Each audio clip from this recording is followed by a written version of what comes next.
The Great Hall of the Galactic Council buzzed with worried voices.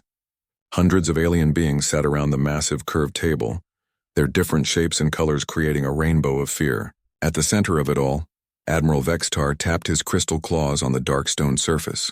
His see-through body flickered with blue light, showing how upset he was. The giant screen above them displayed terrible news. Red dots marked the places where entire worlds had vanished. Black lines showed the path of death moving across the galaxy like a hungry monster. Chancellor Morden stood up, her green scales catching the light. She had been a diplomat for over 100 years, but nothing had prepared her for this crisis. Her voice carried across the silent room as she spoke the words everyone feared to hear. The Void Swarm has destroyed 3 more star systems. 40 billion lives lost in just 1 week. Their black ships move faster than we expected, and they eat everything in their path. A low rumble of fear swept through the hall. Representatives from dozens of worlds whispered prayers in their native languages. Some species had already begun evacuating their home planets, hoping to stay ahead of the advancing darkness. General Kivan raised all 4 of his muscular arms to get attention. His insect-like face showed the strain of leading a losing war. Behind him, holographic displays showed fleet positions and battle reports, all telling the same story of defeat after defeat. Our combined fleets have lost more than half their strength, he announced, his voice heavy with exhaustion. Every weapon we use against them only makes them stronger. They learn from our attacks and adapt within hours. Energy beams that worked yesterday are useless today. Missiles that once destroyed their ships now bounce off their hulls like toys. The assembled delegates shifted nervously in their seats. Many had sent their best warriors and finest ships to fight the Void Swarm, only to watch them disappear into the black void of space. The enemy seemed unstoppable, growing stronger with each victory. Admiral Vextar's crystal body pulsed brighter as he processed countless battle reports. His people, the Crystalline Empire, were known for their logical thinking and precise calculations. But logic seemed useless against an enemy that defied all known rules of warfare. What about our archives? He asked, turning to the Council's vast database system. Surely some civilization in galactic history faced a similar threat. There must be records of how they survived. The Council's main computer, a massive artificial intelligence that connected thousands of libraries across the galaxy, began searching immediately. Data streams flowed across the screens like waterfalls of light, scanning millions of years of recorded history for any mention of creatures like the Void Swarm. In the back of the hall, an old being stirred. Archivist Telwyn was ancient even by the standards of her long-lived people, the Wisplings. Her gossamer wings had faded from silver to pale gold over her centuries of life, and her large eyes held the wisdom of ages. She served as keeper of the galaxy's collective memory, guardian of stories both true and legendary. As the computer searched, Telwyn accessed deeper archives, ones that most scholars ignored. These contained not just verified facts but also legends, myths, and tales that might hold kernels of truth. Her fingers danced over the control surfaces, diving into stories that had been dismissed as fantasy. There are references, she said softly, her voice like wind through leaves. Ancient stories speak of a species called humans. The records are incomplete and scattered. Most scholars consider them fictional, created to explain certain impossible victories in old wars. Chancellor Morden's scales rippled with frustration. She needed real solutions, not bedtime stories. The evacuation fleets were already overwhelmed, and safe harbor worlds were running out of space for refugees. Archivist, we cannot fight legends and fairy tales, she said firmly. We need weapons, strategies, anything that can actually stop these creatures before they devour the entire galaxy. But Telwyn continued reading from the ancient files, her voice growing more excited with each discovery. The fragments suggest these humans came from a world called Earth or Terra, located in the outer spiral arms where few civilizations dared to venture. According to the tales, they possess something called tactical unpredictability. General Kivan's mandibles clicked together in a sound of dismissal. He had no time for ancient stories when real battles needed to be fought. Mythical warriors will not save our worlds, Archivist. We must focus on evacuation procedures and fallback positions. However, Admiral Vextar found himself intrigued, despite his logical nature.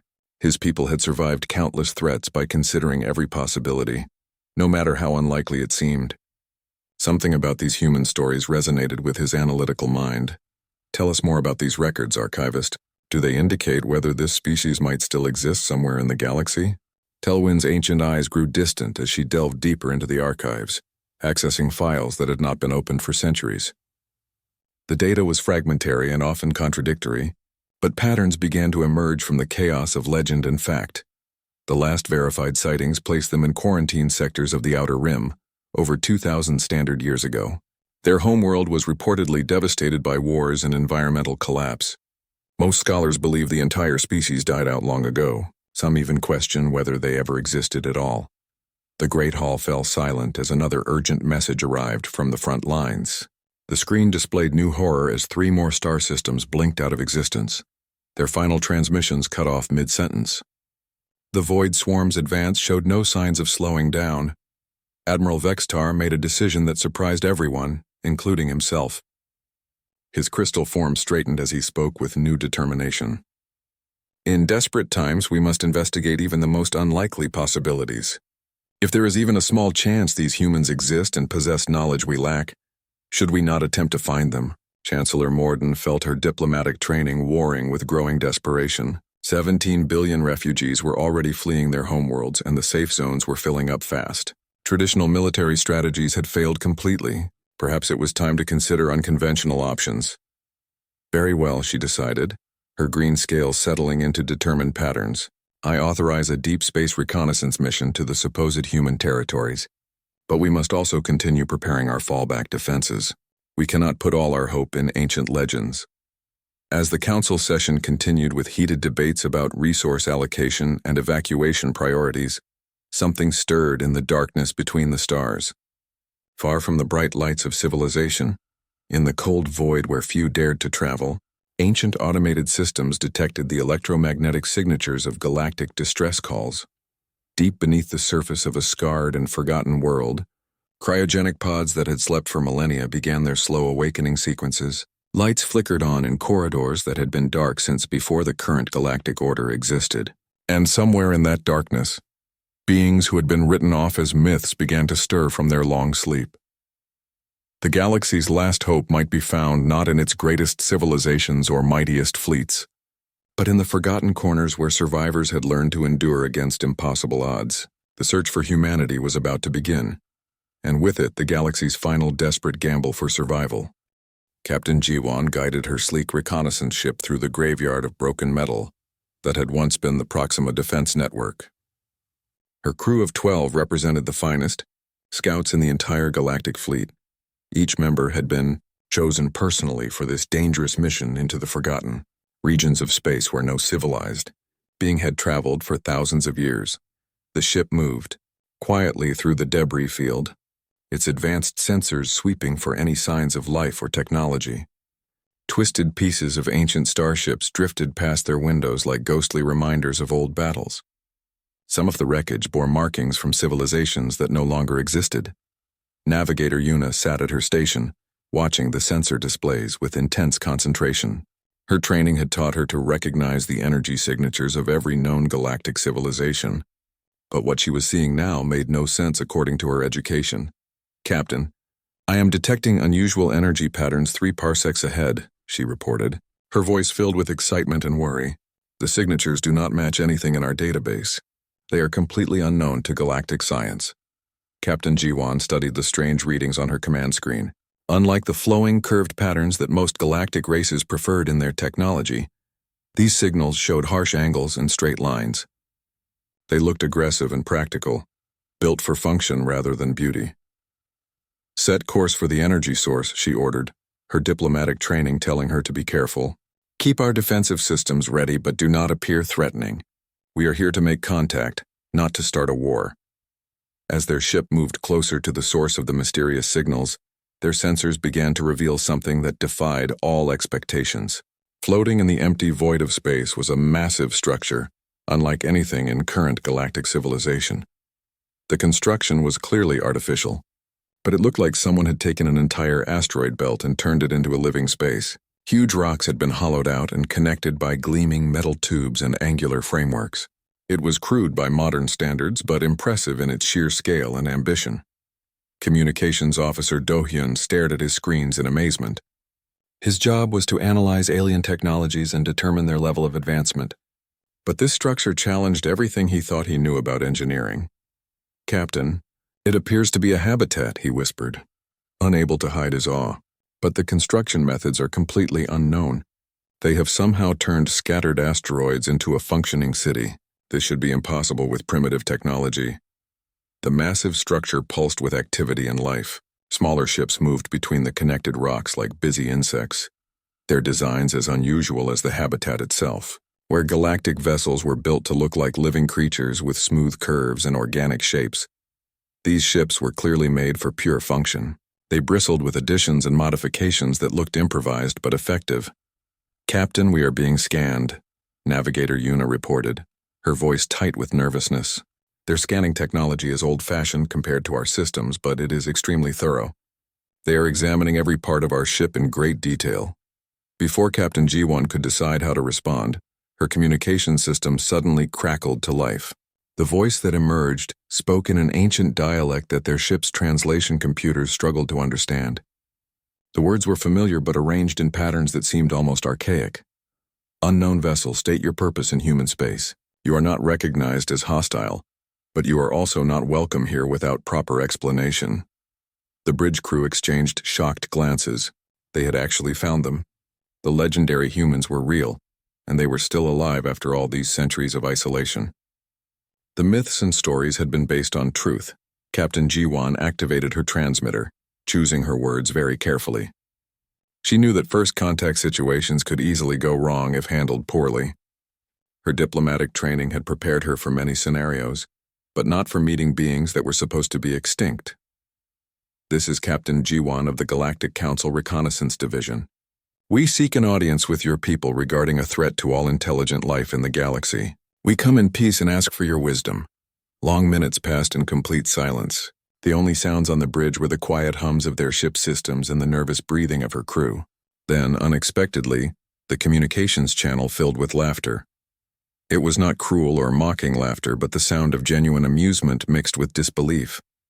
The human voice returned, still chuckling as it spoke. "The Galactic Council," the voice repeated, still sounding amused. "We have not heard that name spoken in a very long time.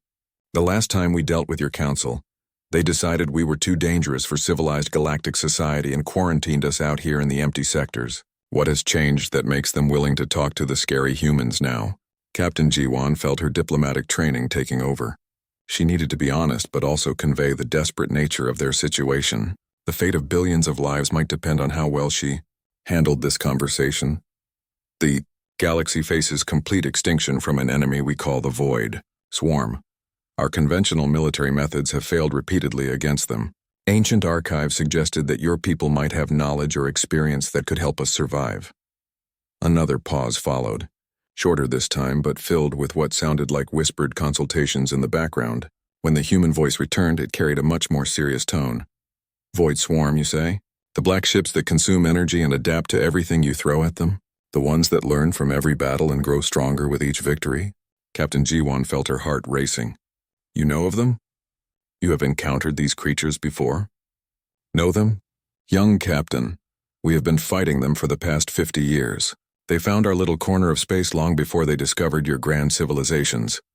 The human voice took on a grim edge that spoke of hard-won experience. "Permission granted to come aboard our station.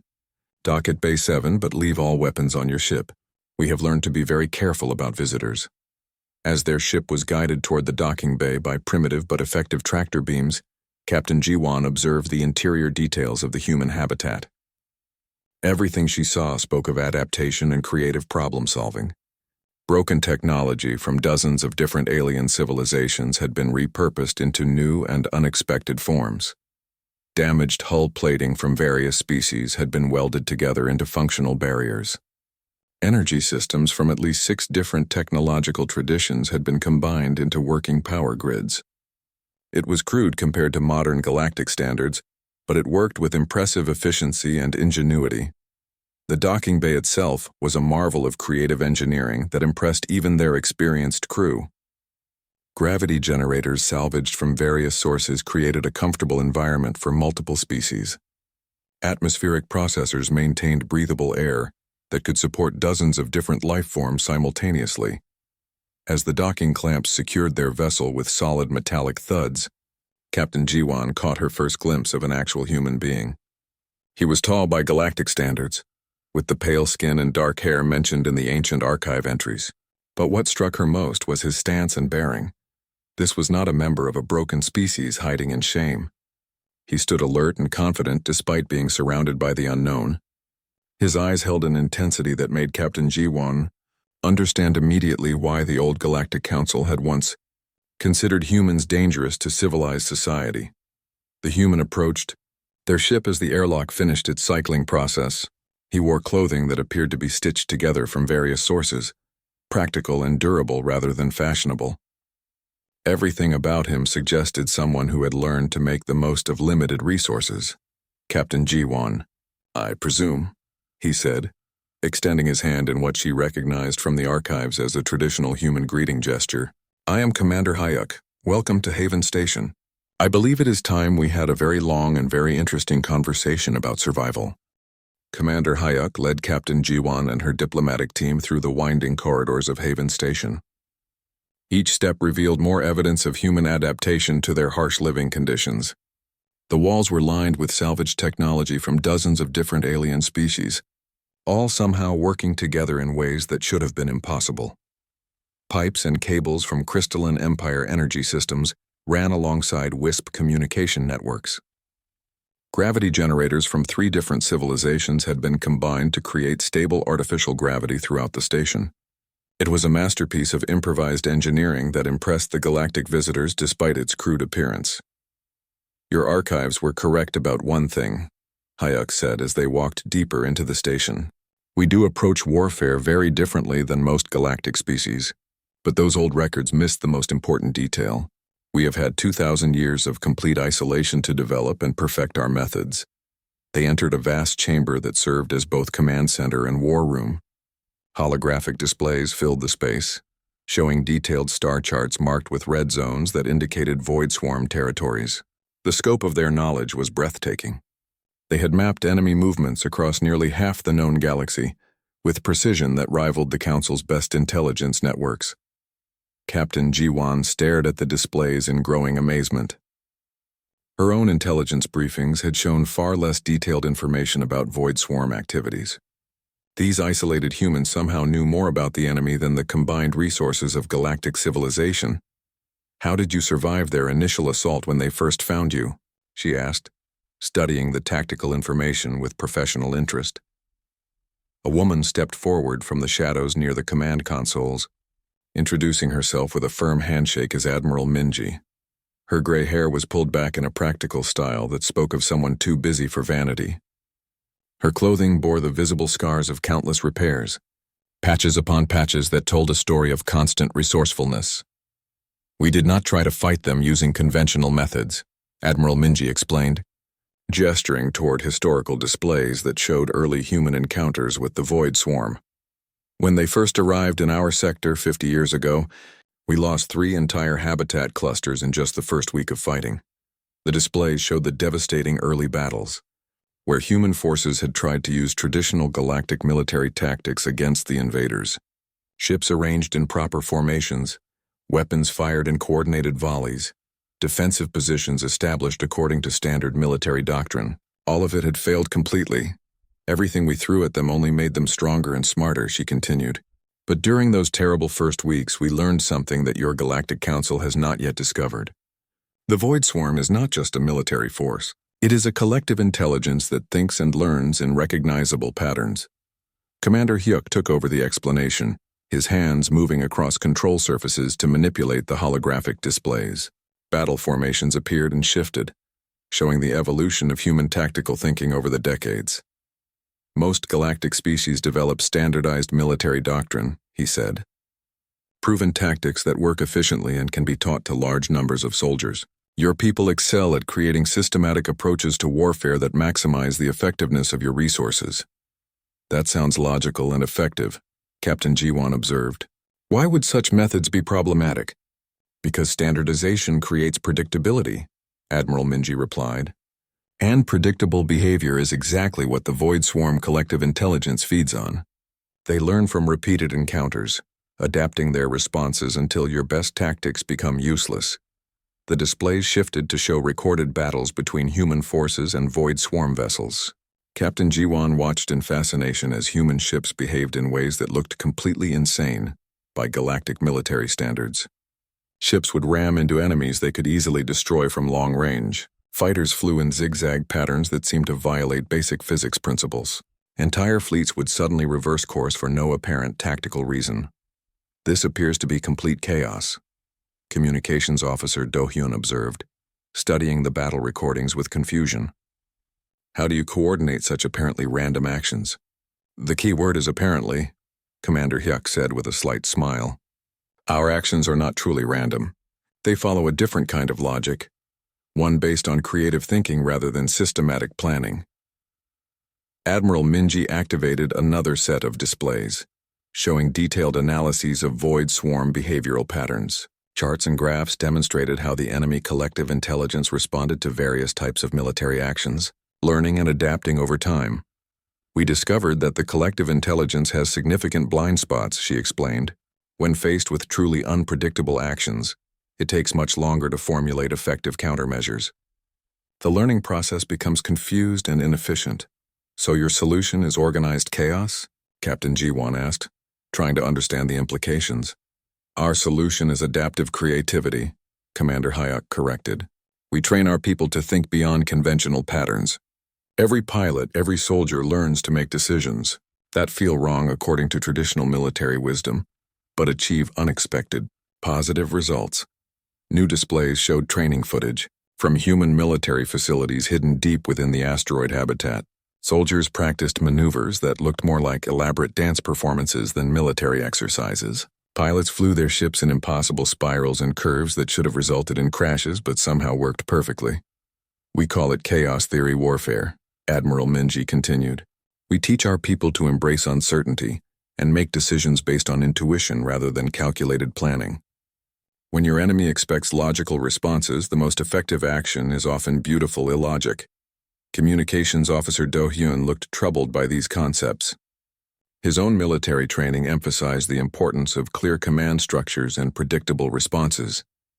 How do you maintain unit coordination when individual soldiers are making unpredictable decisions? Through trust, Commander Hyuk answered simply.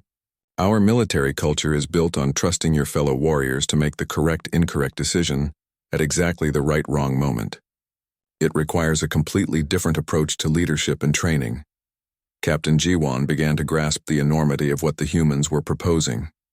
You are asking us to abandon thousands of years of military evolution. The training and retraining alone would require more time than we have available. Which brings us to our proposal, Admiral Minji said, calling up new displays that showed fleet organization charts. We suggest integrated command structures. Human advisors working directly with your existing fleet commanders, teaching them to think like us in real time during actual combat situations. The concept was both appealing and terrifying. It would mean placing the fate of galactic civilization in the hands of beings who had been isolated from mainstream society for millennia, whose methods appeared to be based on organized insanity. Your people would provide the ships, the resources and the manpower, Commander Hyuk continued. We would provide the tactical unpredictability that confuses and frustrates the Void Swarm collective intelligence. Before Captain Jiwan could respond, urgent alerts began flashing on displays throughout the command center. Long-range sensors had detected massive Void Swarm fleet movements, larger than any previously recorded. The enemy was massing for what appeared to be a final devastating assault on the remaining free worlds. Captain, Admiral Minji said grimly, studying the incoming data. Based on these movement patterns, I estimate you have less than 6 months before they break through your primary defense lines and reach the core worlds. The timeline was much shorter than galactic military planners had predicted. If the humans were correct, there was no time for gradual implementation of new strategies. It would be immediate adaptation or total extinction. Commander Hyuk looked directly at Captain Jiwan, his eyes serious but determined. The choice is simple, Captain. You can continue fighting the way you always have and watch your civilization die. Or you can trust us to teach you how to win by breaking every military rule ever written. The weight of the decision pressed down on Captain Jiwon like the gravity of a collapsing star. The fate of billions of lives might depend on whether she could convince the Galactic Council to embrace chaos as their salvation. The emergency session of the Galactic Council convened within mere hours of Captain Jiwon's urgent report from Haven Station. The massive chamber buzzed with anxious energy as representatives from hundreds of worlds gathered to hear news that would challenge everything they believed about warfare and survival. The revelation that humans not only existed but had been fighting the Void Swarm for 50 years sent waves of shock through the assembled delegates. Admiral Vextar studied the incoming data streams with his crystal form flickering rapidly as he processed the overwhelming amount of new information. These tactical reports contradict every fundamental principle of strategic warfare. General Kivan announced to the assembly, his forearms gesturing wildly at the displays showing human battle recordings. Their ships abandon strong positions when they should hold firm. Their fleets scatter when basic military doctrine demands concentration of force. They fire weapons at empty space while enemies remain completely untargeted. The battle footage played on screens throughout the chamber, showing human forces engaging Void Swarm vessels in ways that looked like complete madness to trained military minds. Ships would suddenly reverse course in the middle of successful attacks. Formations would break apart just when victory seemed assured. Weapons would target areas where no enemies were present. Yet somehow their survival rates against Void Swarm encounters are 300% higher than our finest military units, Chancellor Morden observed, reading casualty reports with growing amazement. The statistical data is absolutely undeniable, even if their methods appear to be completely insane. Archivist Tel Win had spent the past day diving deeper into the ancient records, cross-referencing human legends with newly verified facts. Her discoveries were reshaping galactic understanding of historical events that had been mysteries for millennia. The historical accounts suddenly make perfect sense, she reported to the hushed assembly. Ancient records of impossible victories, battles won through tactics that should have resulted in complete defeat. What our scholars dismissed as fantasy was actually accurate documentation of human military methods. The main display activated to show Commander Hayuk broadcasting directly from Haven Station. His image appeared larger than life above the council chamber, his presence somehow commanding attention despite the vast distance between them. Council members, I understand that our methods appear chaotic and reckless according to your military traditions, he said calmly. But consider this simple fact. The Void Swarm has systematically defeated every logical tactical approach that your civilizations have attempted. Perhaps it is finally time to try some illogical approaches. Admiral Vextar leaned forward in his seat, his analytical mind struggling with contradictions that challenged his basic understanding of cause and effect. His crystal form pulsed with the effort of processing concepts that seemed to violate fundamental laws of military science. Commander Hyuk, your battle recordings show formations and maneuvers that should result in massive casualties for your forces. How do you possibly maintain unit coordination when your tactics appear to be completely random? Because they are not truly random, Hayuk replied patiently. They are chaotic, but chaos follows its own natural patterns. We have developed training methods that teach our people to think in non-linear ways.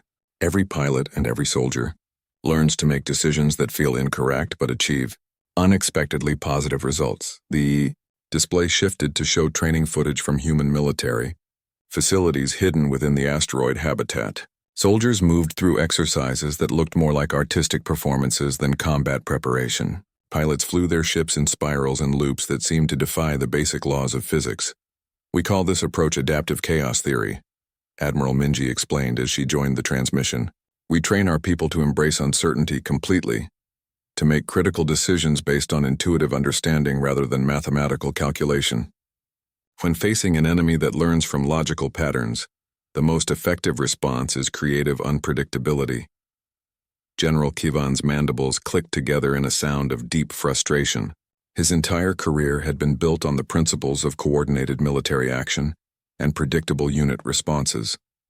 How can you possibly coordinate such tactics across multiple units? Military effectiveness requires standardized responses and reliable formations. It requires absolute trust, Commander Hayuk answered without hesitation. Our people trust each other completely to make the right-wrong decision at precisely the right-wrong moment. We have built our entire military culture on creative thinking, rather than rigid hierarchical structures. Chancellor Morden immediately recognized the political implications of what the humans were proposing.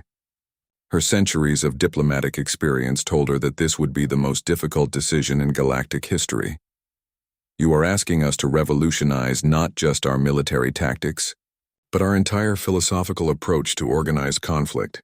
The retraining process alone would require years that we simply do not have available, which is exactly why we propose integrated command structures. Admiral Minji continued smoothly. Human military advisors working directly alongside your existing fleet commanders, teaching them to think like us during actual combat situations. Your civilizations provide the ships, the resources, and the personnel. We provide the tactical unpredictability that confuses the Void Swarm collective intelligence. The chamber erupted into heated debates conducted in dozens of different languages as representatives discussed the implications. Some species found the concept of abandoning logical warfare deeply disturbing to their fundamental beliefs. Others, facing the imminent destruction of their homeworlds, expressed willingness to try absolutely anything. Species that prized order and systematic thinking recoiled from the idea of embracing chaos. Military cultures that had spent centuries perfecting their tactical doctrines struggled with the concept of throwing away everything they had learned. Admiral Vextar called for order by pulsing his crystal form with bright light. The practical question becomes implementation methodology. How do we integrate human tactical methods with our existing command structures without creating complete chaos within our own military ranks? Start with small-scale trials, Commander Hayek suggested. Give us access to a single fleet for experimental purposes. Allow us to demonstrate the effectiveness of our methods in real combat situations. If we succeed, you can expand the program gradually. If we fail, you will have lost only one fleet instead of your entire military capability. A priority alert interrupted the discussion as new intelligence arrived from multiple frontline positions. The screens displayed updated Void Swarm movement patterns showing that the enemy had accelerated their advance schedule significantly. 2 more star systems had been consumed in coordinated attacks that overwhelmed all defensive preparations. The 4th Fleet is currently scheduled for reinforcement duty along the Helix defense line. Admiral Vextar reported after rapid consultation with military command centers. If this council approves the proposal, we could assign human military advisors to that unit for immediate field testing. Chancellor Mordoon looked around the chamber at the faces of representatives whose entire worlds hung in the balance of this decision. Some showed hope for the first time in months. Others displayed fear of abandoning everything their civilizations had built. The question before us is simple, she announced formally. Do we maintain our traditional military methods and face certain extinction? Or do we embrace chaos and uncertainty for a chance at survival? The debate continued for hours, but desperation ultimately overcame tradition. Species after species cast their votes, each decision representing billions of lives and thousands of years of civilization. All members in favor of authorizing human military integration on an experimental basis. The vote was closer than anyone had expected. But fear of extinction proved more powerful than fear of change. By a narrow margin, the Galactic Council approved the most unprecedented decision in their history. Commander Hayek, Admiral Minji, Chancellor Mordoon addressed the transmission with formal ceremony. This council hereby authorizes your integration with our 4th Fleet. You have 30 days to prove that organized chaos can defeat systematic order. As the session concluded, no one spoke the obvious truth that weighed on every mind present. If the human methods failed to work, there would be no galactic civilization left to learn from the mistake. Fleet Admiral Terran had commanded starships for over 2 centuries, leading the 4th Fleet through countless battles with honor and distinction. Her military record was flawless, her tactical decisions studied in academies across the galaxy. Now, as she watched a collection of strange human vessels dock with her flagship, she wondered if her final mission would be explaining to future historians why she had allowed complete madness to infect her perfectly organized command structure. Commander Hayek materialized on her bridge through the transport beam, accompanied by a team of human military advisors. Their appearance was as unconventional as everything else about them. They wore clothing that looked assembled from spare parts and salvaged materials. Their equipment seemed jury-rigged from multiple different sources. Yet they carried themselves with the confidence of people who had faced impossible odds and somehow survived. "Admiral Taryn," Hayek said, offering the peculiar human hand gesture greeting that she had read about in the historical files. "Thank you for agreeing to participate in this experiment. I know that everything we represent goes against every instinct you have developed as a professional military commander." Admiral Taryn studied the human leader with her experienced eye. He carried himself with the bearing of someone who had commanded others through desperate situations, but there was something else about him. An unpredictability that made her tactical mind struggle to categorize him, according to standard leadership types. "Commander Hayek, I have reviewed your battle recordings extensively during the past week. I still cannot understand how your methods achieve successful outcomes. Every engagement appears to be won through pure accident rather than careful planning and execution." "That reaction is exactly what we expected," replied Lieutenant Siak, one of the human military advisors who had accompanied Hyuk to the flagship. "Your mind is searching for hidden patterns and secret logic behind our actions. But sometimes the complete absence of logic is actually the most logical approach possible." The bridge crew of Admiral Taryn's flagship listened with growing confusion as the humans began explaining their tactical philosophy. Traditional galactic warfare had been built on principles that had evolved and been refined over thousands of years. Concentration of military force at decisive points, logical positioning that maximized advantages while minimizing weaknesses, predictable formations that allowed for maximum efficiency and coordination. Your current defensive line along the Helix Nebula represents a masterpiece of strategic positioning, Admiral Minji observed as she studied the tactical displays showing fleet deployments. Overlapping fields of fire that cover all approach vectors. Supply lines protected by multiple fallback positions. Sensor networks that provide complete coverage of the surrounding space. It is exactly what any competent military commander would construct, given the available resources. Which means it is exactly what the Void Swarm collective intelligence expects to encounter. Commander Hyuk continued the thought. They have been studying galactic military doctrine for months now. They understand how your people think, how you fight, and how you respond to different types of threats and challenges. Admiral Taryn activated the fleet communication system that connected all 47 ships under her command. All ship commanders report to the flagship for emergency tactical briefing. Priority Alpha authorization. This is not a drill.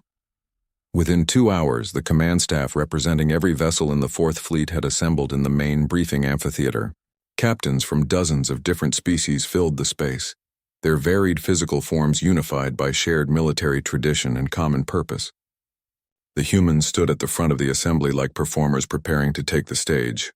"Officers of the 4th Fleet," Admiral Taryn began with formal ceremony, "we are implementing revolutionary tactical protocols developed by our human allies.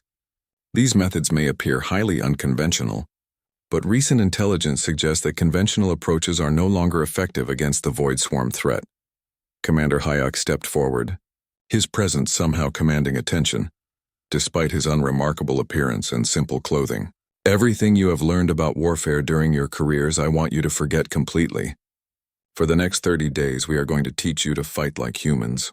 That means abandoning logic, embracing chaos, and trusting your instincts even when they directly contradict your professional training."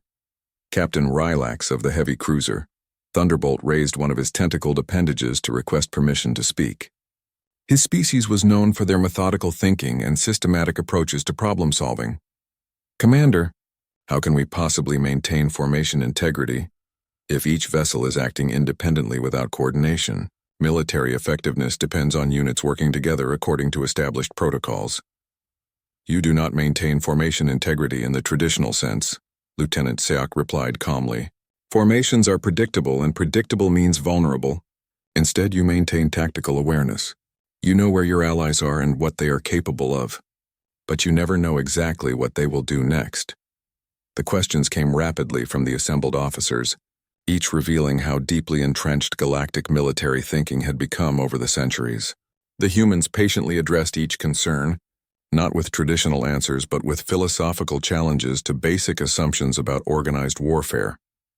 "Your people excel at creating efficient military systems," Admiral Minji explained to the diverse assembly. But efficiency creates recognizable patterns, and patterns can be analyzed and exploited by intelligent enemies. We are going to teach you to be magnificently inefficient in ways that confuse and frustrate your opponents.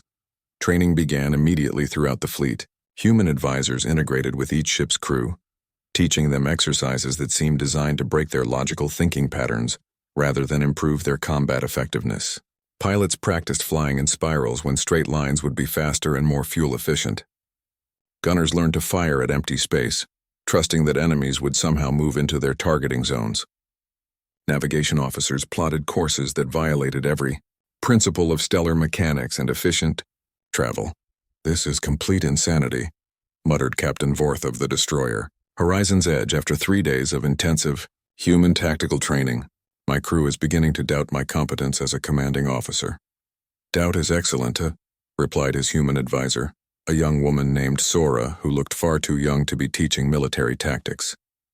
Doubt is the beginning of adaptive thinking.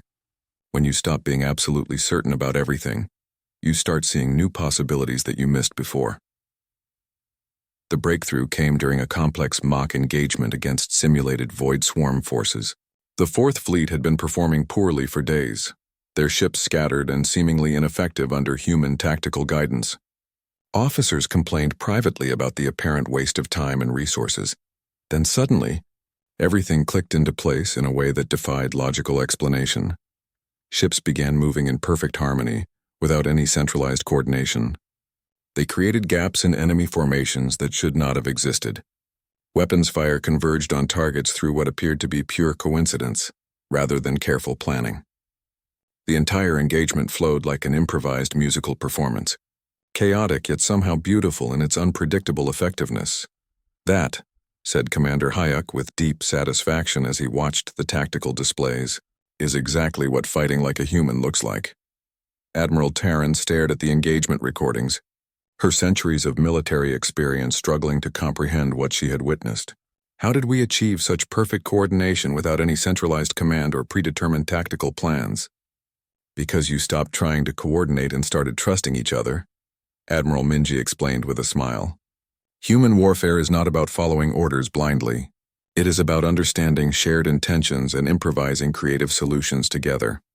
Before anyone could fully process what had happened, the fleet's communication systems crackled with urgent priority alerts. Long-range sensors had detected massive void swarm forces massing for a direct assault on their position. The time for training and preparation was officially over. The real test was about to begin. The void swarm emerged from hyperspace like a plague of living darkness, their black ships moving with the fluid coordination that had destroyed countless civilizations. Against them, the Fourth Fleet hung in space, no longer arranged in the precise formations that had once defined galactic military excellence, but scattered in patterns that seemed random, yet somehow held hidden purpose. Admiral Terran watched the tactical displays with a mixture of fascination and terror.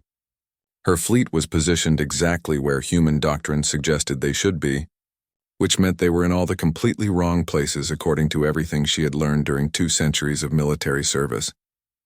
Ships were isolated from mutual support networks. Weapons were pointed at empty regions of space where no enemies were present. Defensive screens were oriented toward areas that held no apparent threats. By every standard of galactic military science, the Fourth Fleet was preparing to commit organized suicide. "All vessels, begin engagement protocol Chaos 7, Commander Hayek transmitted from his advisor position on the bridge. The protocol designation meant absolutely nothing to galactic military databases because it was pure human improvisation, created moments before the battle began. The first wave of void swarm attackers swept toward what appeared to be the most vulnerable ships in the scattered formation. Captain Rylax's heavy cruiser Thunderbolt hung alone and apparently helpless in empty space, its weapon systems powered down to minimum levels and shields barely active. "Thunderbolt, why are you not maneuvering to a more defensible position?" Admiral Terran demanded over the communications channel, her military instincts screaming warnings about the exposed vessel. "Because I am exactly where I need to be," Captain Rylax replied with surprising calmness, his new human tactical training overriding generations of military conditioning and species instinct. As the void swarm vessels closed distance for what should have been an easy kill, the carefully prepared trap began to reveal itself. Three destroyers that had appeared to be fleeing in panic suddenly reversed course, emerging from behind asteroid cover to bracket the attacking enemies from multiple angles. But instead of opening fire immediately as galactic doctrine demanded, they waited. The pause violated every principle of engagement timing and tactical advantage. It was exactly the kind of delay that should have allowed enemies to escape or counterattack effectively. The Void Swarm ships, programmed to expect logical responses, began adaptive maneuvers to counter the anticipated attack patterns. Their collective intelligence calculated probable firing solutions and began evasive actions based on standard galactic tactical procedures. At exactly that moment of enemy adaptation, the destroyers finally opened fire, but they did not target where the Void Swarm ships currently were, or even where they logically should be in the next few seconds. Instead, they fired at positions where human tactical intuition suggested the enemies would be after completing their confused adaptation cycles. The first Void Swarm vessels to fall were not destroyed by superior firepower or advanced technology. They were defeated by their own attempts to adapt to patterns that did not actually exist. They flew directly into weapons fire while trying to counter maneuvers that never materialized. "Incredible," Admiral Terran whispered as she watched the engagement develop. "They are defeating themselves by trying to be too intelligent." The battle expanded across three-dimensional space as more Void Swarm reinforcements arrived from hyperspace, their collective intelligence working frantically to analyze human tactics and formulate effective countermeasures. But for every adaptation the enemy made, the human-trained fleet shifted to completely different approaches. Captain Vorth's destroyer executed a maneuver that looked like complete panic and cowardice. He fled at maximum speed directly toward the enemy's heaviest concentration, his ship's erratic course taking it through gaps in the Void Swarm formation that existed only because of confusion caused by other human tactical elements. Horizon's Edge. Your current trajectory will put you in weapons range of 12 enemy vessels simultaneously, Admiral Terran warned, her voice tight with concern. "That is exactly where I want to be," Captain Vorth replied, his voice carrying new confidence in methods he barely understood but had learned to trust completely. As his destroyer reached the heart of the enemy formation, instead of opening fire with all weapons, he did something that defied all logic. He activated every single system on his ship simultaneously. Engines, weapons, shields, and sensors all operated at maximum output, creating a cacophony of electromagnetic noise and energy signatures. The energy signature was so chaotic and unpredictable that nearby Void Swarm vessels could not determine whether he was attacking, fleeing, or suffering from complete system malfunction. Their collective intelligence became paralyzed by contradictory data inputs. In that crucial moment of enemy confusion, the rest of the fleet struck with perfect timing. Ships that had been retreating suddenly advanced with devastating effectiveness. Weapons that had been powered down suddenly blazed to life with concentrated fury. Formations that had appeared broken suddenly revealed themselves as perfectly coordinated killing patterns.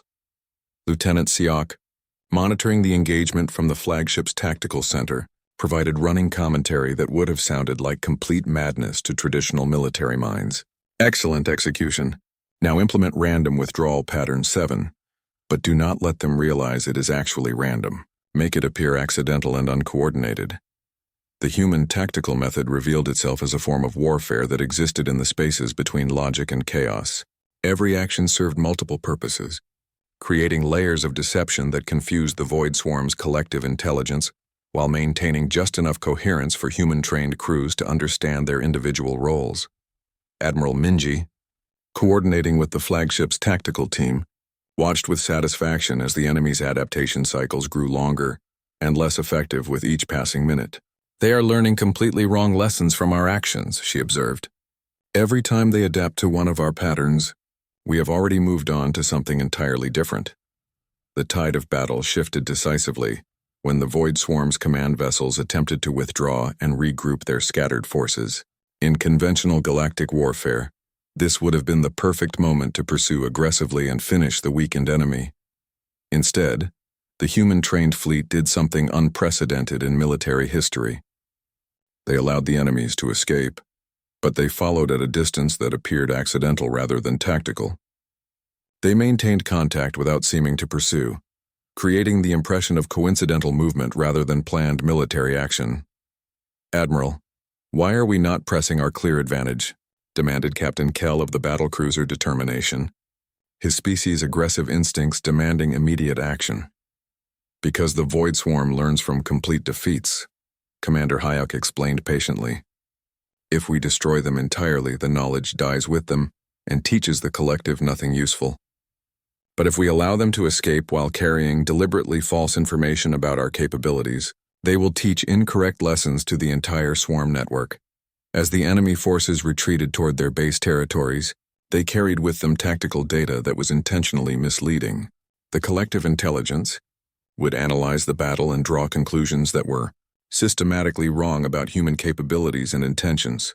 Admiral Terran realized she had witnessed something far more significant than a single military victory. She had seen the birth of an entirely new form of warfare, one that turned the enemy's greatest strength into a critical vulnerability that could be systematically exploited.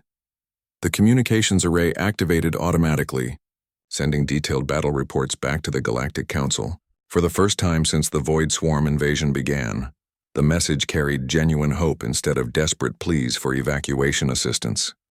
The emergency session of the Galactic Council convened within hours of receiving Admiral Terran's battle report. The massive chamber buzzed with an energy that had been absent for months. Instead of the usual atmosphere of despair and desperate evacuation planning, there was something that had become almost foreign to galactic civilization: genuine hope. Chancellor Morden stood at the central podium, her green scales shimmering with excitement as she addressed the assembled representatives. The data streaming in from the Fourth Fleet's engagement had fundamentally changed the strategic situation for the first time since the Void Swarm invasion began. The human tactical methods have achieved what our combined fleets could not accomplish in months of conventional warfare, she announced to the hushed assembly. The Fourth Fleet not only survived contact with a superior Void Swarm force, they achieved decisive victory with minimal casualties. Admiral Vextar's crystal form pulsed rapidly as he processed the incoming tactical data. His analytical mind, which had struggled with the apparent chaos of human methods, now recognized the elegant mathematical beauty hidden beneath the seeming randomness. The battle recordings demonstrate systematic exploitation of the enemy's adaptive learning mechanisms, he reported with growing excitement. By providing deliberately misleading tactical information, the humans have poisoned the Void Swarm's collective intelligence with false assumptions about our capabilities. General Keevan studied fleet status, reports that showed something unprecedented in the war against the Void Swarm. For the first time, galactic forces had achieved a favorable casualty ratio while simultaneously gaining valuable intelligence about enemy weaknesses. Our analysis indicates that the Void Swarm forces that escaped the engagement are already transmitting incorrect tactical assessments throughout their network, he announced.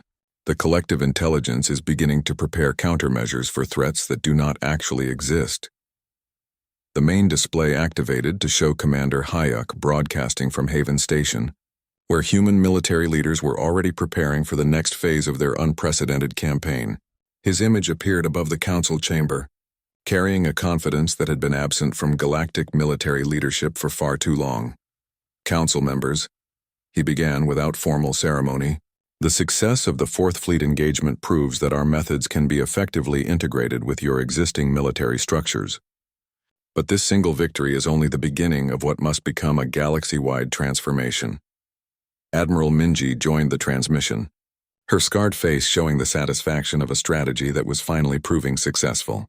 "We have demonstrated that the Void Swarm's greatest strength can be turned into their most critical vulnerability. Their collective intelligence, which makes them nearly invincible against logical opponents, becomes confused and ineffective when faced with creative unpredictability." Archivist Tel Win, who had spent weeks studying the integration of human tactical philosophy with galactic military doctrine, presented her findings to the assembly. Her ancient wisdom had proved invaluable in understanding how to blend two completely different approaches to organized conflict. "The historical precedents support widespread adoption of human methods," she reported. "Ancient records show that civilizations which embraced adaptive thinking survived longer against overwhelming odds than those which relied purely on systematic approaches." The debate that followed was unlike any previous council session. Instead of arguing about evacuation procedures and fallback positions, representatives discussed expansion plans and offensive strategies. Species that had been preparing for extinction began talking about reclaiming lost territories. Captain Jiwan, recently returned from her diplomatic mission to Haven Station, provided detailed assessments of human military capabilities and training methods. Her reconnaissance team had worked closely with human advisors to develop integration protocols that could be implemented across the entire galactic fleet. The humans possess 50 years of combat experience against the Void Swarm, she explained to the assembly. They have developed training methods that can teach our people to think adaptively within weeks rather than years. The learning curve is steep but achievable. Chancellor Morden recognized the political implications of what was being proposed. Widespread adoption of human methods would require unprecedented cooperation between species that had maintained separate military traditions for millennia. We are discussing the complete reorganization of galactic defense strategy, she observed.